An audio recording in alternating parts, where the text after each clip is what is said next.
ஒரு நாடு அதோட பாதுகாப்புக்காக அடுத்தவங்கள நம்பி இருந்தா எப்பேற்பட்ட பிரச்சனை வரும் அப்படின்றதுக்கு ஒரு உதாரணமா இன்னைக்கு உலகத்துல கத்தார் மாறி இருக்கு.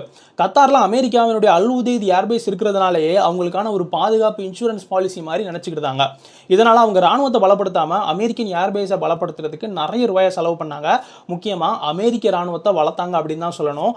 அவங்களுடைய இன்ஃப்ளூயன்ஸ் அமெரிக்காக்குள்ள இருக்கணும் அப்படின்றதுக்காக அமெரிக்கன் யூனிவர்சிட்டியில முதற்கொண்டும் கத்தார் வந்து நிறைய இன்வெஸ்ட் பண்ணாங்க. அதனால கத்தாரோட இன்ஃப்ளூயன்ஸ் அதிகமாச்சு. ஆனா இது எதுவுமே ஈரானினுடைய தாக்குதல்ல இருந்து கத்தாரை பாதுகாக்கல. இஸ்ரேல் ஈரானினுடைய அந்த சவுத் பராஸ்ன்ற கேஸ் ஃபீல்ட் அடிச்ச உடனே கத்தாரினுடைய ராஸ் லஃபான் நார்த் டோம் ஏர்ஃபீல்டை ஈரான் அடிக்காங்க. இது அமெரிக்காவாலேயோ இஸ்ரேலாலேயோ தடுத்து நிறுத்த முடியல. அவங்க ஏன் இஸ்ரேல் அடிக்காம கத்தார் அடிக்காங்க அப்படின்னா, கத்தார் அமெரிக்காவினுடைய கூட்டாளி.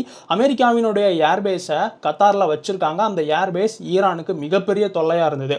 ஸோ இந்த எல்லா காரணத்துக்காக கத்தார் அடி வாங்கினாங்க. அதை அமெரிக்காவும் சரி இஸ்ரேலும் சரி தடுக்கல. இந்த ஒரு அடி வாங்கின காரணத்தினால கத்தாரினுடைய 17% எல்என்ஜி சப்ளை பாதிக்கப்படுது. ஒரு வருஷத்துக்கு $20 பில்லியன் அவங்களுக்கு இழப்பு. அதையும் தாண்டி எடுக்கிற கேஸையுமே ஸ்ட்ரைட் ஆஃப் ஹார்மோஸ் வழியாக கொண்டு போனோம் அப்படின்னா அதுக்கு ஈரானினுடைய தயவு தேவை. அங்கேயும் அமெரிக்காவால் ஒன்றும் பண்ண முடியல. ஒட்டுமொத்தமாக கத்தாரினுடைய மிகப்பெரிய பொருளாதார நெருக்கடிக்கு அமெரிக்காவை முழுக்க நம்பி இருந்ததே ஒரு காரணமாக இன்னைக்கு மாறி நிற்கி. ஆனால் யுஏஇ சவுதி அரேபியா மாதிரியான நாடுகள் சுதாரிச்சிட்டாங்க. ஆனால் கத்தார் இன்னும் இது சம்பந்தமாக எந்த ஒரு நடவடிக்கையுமே எடுக்கல அப்படின்ற மாதிரியான விமர்சனமுமே கத்தார் மேலே வைக்கப்படுது. இந்த மாதிரியான பல விஷயங்களின் மூலமா ஒட்டுமொத்த கத்தாரினுடைய பொருளாதாரமும் நெருக்கடியானது மட்டும் இல்லாமல் உலகத்தினுடைய எல்என்ஜி சப்ளைல 5% கத்தார் தான் செய்தாங்க. அதுவுமே இன்னைக்கு பாதிக்கப்பட்டிருக்கு.